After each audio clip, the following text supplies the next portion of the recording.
RTI Live News. Ask for right. RTI Live News की स्वागतम. Parvathipuram December 5న parents teachers meet ఒక పండుగ వాతావరణంలో జరపాలని రాష్ట్ర ప్రభుత్వం ఆదేశాలు జారీ చేసి ఉన్నారు. జిల్లాలో ప్రతి స్కూల్లో పేరెంట్ మీట్ ను ఆత్మీయ రంగ వైభవంగా చేశారు. పార్వతీపురం ప్రభుత్వ బాలికల హైస్కూల్లో ఇందుకు విరుద్ధంగా జరిగింది. విద్యార్థుల తల్లిదండ్రుల్ని ఆహ్వానించి సకల మర్యాదలు చేసి సమావేశం నిర్వహించాలని జిల్లా కలెక్టర్ చెప్పినప్పటికీ పార్వతీపురం ప్రభుత్వ బాలికల హైస్కూల్లో మాత్రం ఏం జరిగిందో తెలియదు కానీ తల్లిదండ్రుల్ని గౌరవించలేదన్న విషయం బయటకు వచ్చింది. ప్రధానోపాధ్యాయుడు ప్రసాద్ అందరి పట్ల నిర్లక్ష్యంగా వ్యవహరిస్తారని, వ్యవహార శైలి బాగుండడం లేదని పలువురు విద్యార్థులు తల్లిదండ్రుల నోట వినిపిస్తుంది.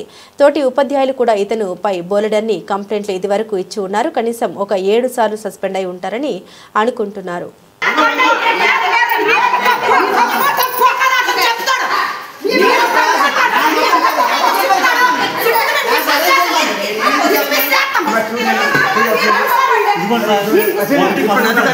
ఎప్పుడు క్లాసులు పెట్టారు చెప్పానండి. 8 గంటలకు వస్తాను.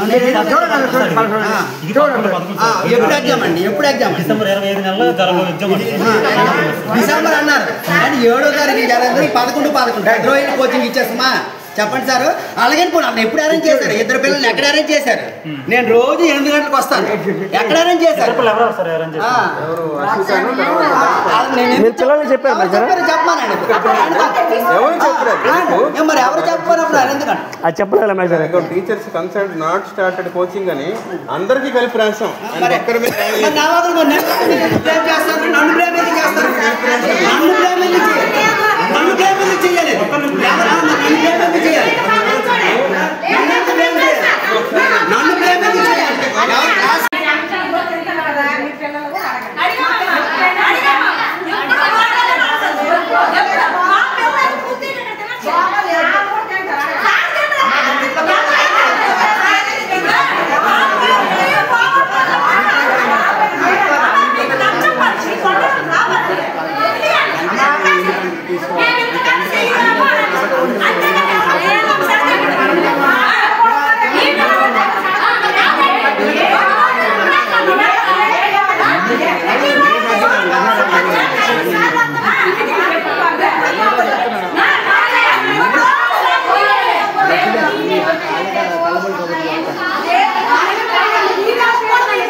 ఆ మెతుకులు చూసి